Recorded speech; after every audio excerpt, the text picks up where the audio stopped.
I'm 19 Keys, and this is high-level conversation. The library. Every Muslim wasn't Malcolm, Yes, sir.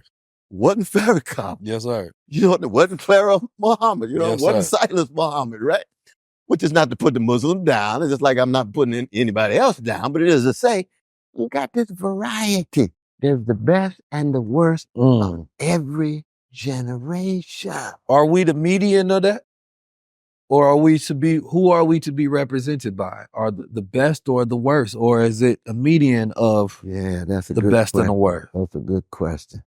I think it's so mixed up though, brother, that it's hard to say. I mean, I would say this, that those who seek to destroy us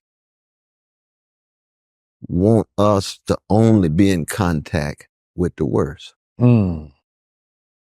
And the irony is, even the worst have some best in them.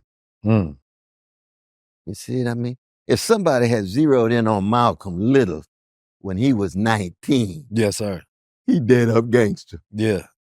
Don't nobody think he had a potential to be Malcolm X. Yes, If sir. somebody had stolen away with that brother in the club after he was doing that wonderful dance, and Duke Ellington played that song too, and he was dancing with Law, and everybody said, this little brother gonna be one of the freest, greatest prophetic figures of the 20th century. They said, get off the crack pipe, and crack ain't even been invented yet. Yeah. You see, because even the worst got the best in them. Mm-hmm. It's a question of whether it's cultivated and accented.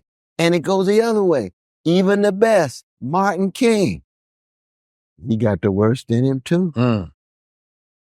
He got the worst. You can ask some of the sisters now, he ain't living the straight and narrow life all the time. Yes, sir.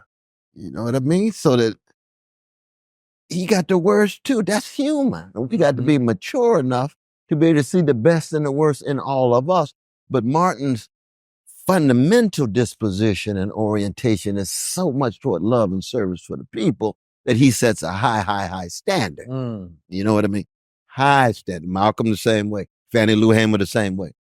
But the worst thing we could ever say to young people is to compare them only to Right. the best of the past. So does impartial of that, when you look at the greatness almost automatically comes with defects, because some of those defects are what makes the greatness. Ooh, that's a deep point, brother. So you can't remove the defects, because then you don't get the greatness. Exactly. And we don't give enough grace in that understanding, right? When I look at humans, I look at humans. Absolutely. If there was one to be raised specifically for the purpose of leading and producing the vision, let's say the one aspect he has is just to come up with the best vision possible, right? He's an analyst, a designer, an architect, a thinker. But in order for that person to be said person, he has to be brought up in conditions, right, that will allow him to be that way. But what happens is possibly because he's over-focused on the manifestation of the vision, some of his humanity is lost. That's right? Because he believes I only have one point that I'm going to measure myself by, and it's whether I can produce that vision.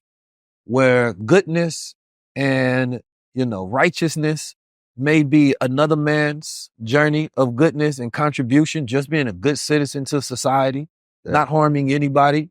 Mine is producing this vision, and the things that I need to stay stimulated on that path, right, have to be given so that the end result justify the means. Yes. Now, I'm not sure if we will, maybe in the future, but we're not at that level of maturity to look at what's necessary. I look at Donald Trump, and many people, Donald Trump, Joe Biden.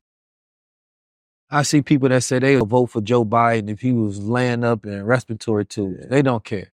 People will vote for Donald Trump regardless of any moral issues that they have with him. They can find a way to resolve that within their spirit to say, I'm going to be justified regardless because I believe he's the leader that we need in this time. But we've not been able to do that when it comes to Black leaders. And all I say is, give us the same grace that you give when it's time for you to vote for white leadership. Oh, that's a deep point. Which now you got to go in the past and think about how you thought about all of the Black leaders And the way that you can immediately resolve this and say, I don't care if this man is old, senile, I don't care if he raised his family, I don't care about none of that. I see the point of his leadership. You can go to Trump base. I don't care about moral implications, convictions. I don't care about none of his past. I see the point of his leadership. So if we're saying that we're at this mature level to see the point of leadership, regardless of character, then we also have to give that same right grace to all Blacks leadership throughout time. Across the board. And when you think about it, though, you see, there's never been a Black man in America who has been directly connected to genocide against people. Never. Oh, what is it now? 11,000 precious Palestinians, babies murdered in a matter of months? See, that's Biden. And you got Black folk running around acting like somehow he the best thing since sliced bread. Yeah. Hey, that's genocide. Yeah. And Trump would do the same thing. He say, finish the job. You see, that's beyond gangster. We need another language when you talk about rationalizing genocide against a people like that, you see. And yet, you're right, you know, you got folks who, well, I can overlook that. That's just genocide. But he's my man. Hey, get off the plantation. You just tied to your Lord. You tied to your master. And the same is true with the Trump people, you know, and whatever color. But you see the Black folk with Trump. Oh yeah, no, there's a lot of Black Trumpies. You say, absolutely, what's going on?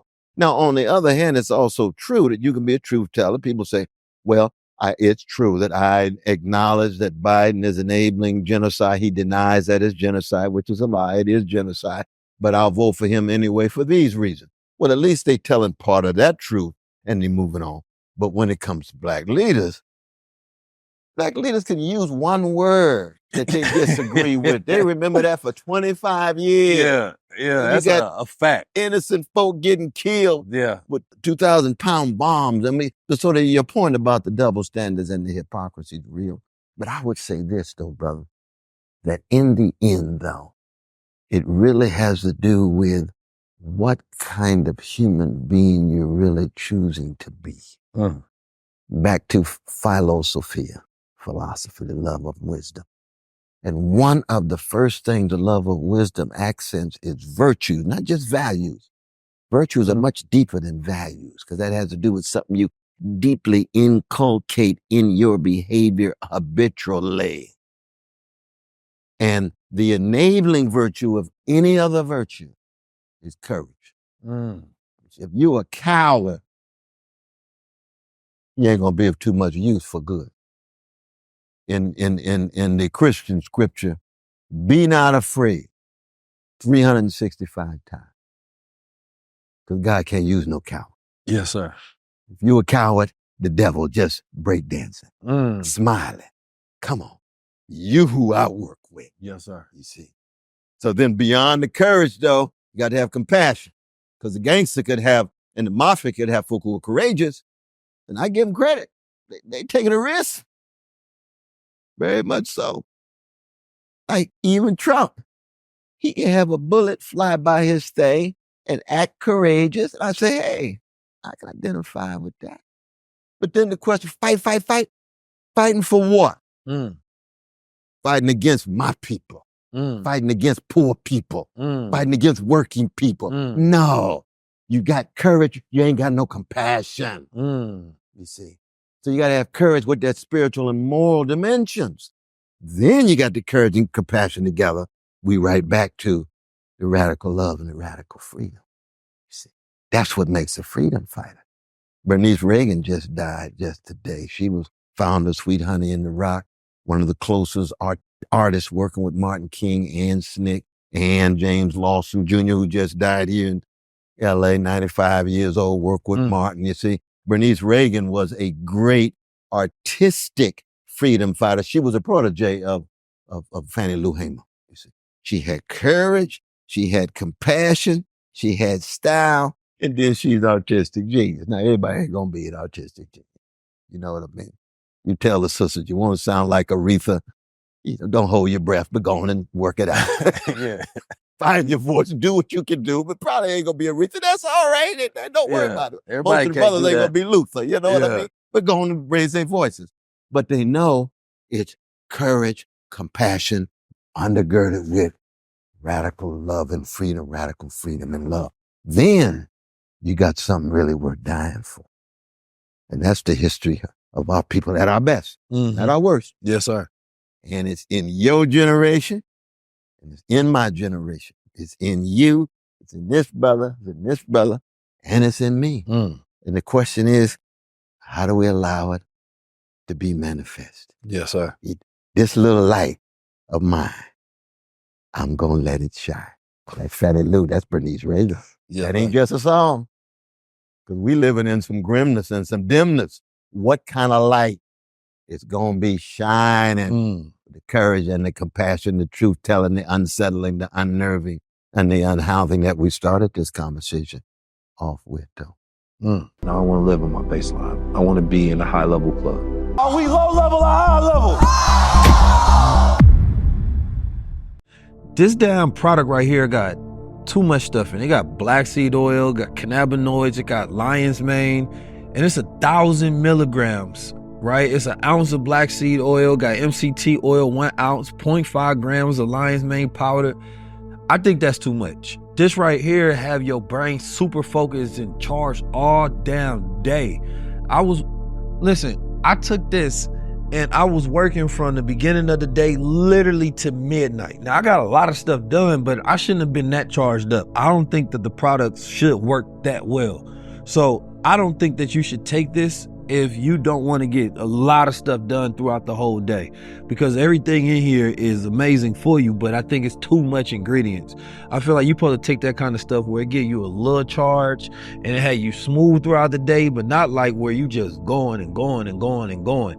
I guess the good part about it is everything is natural and everything is good for you, and it's probably the best thing you can put in your system. But beyond that, unless you got a lot of work to get done throughout that day and you want your mind to be relaxed and you just going supercharged all day long, don't take Supermind. That's my suggestion.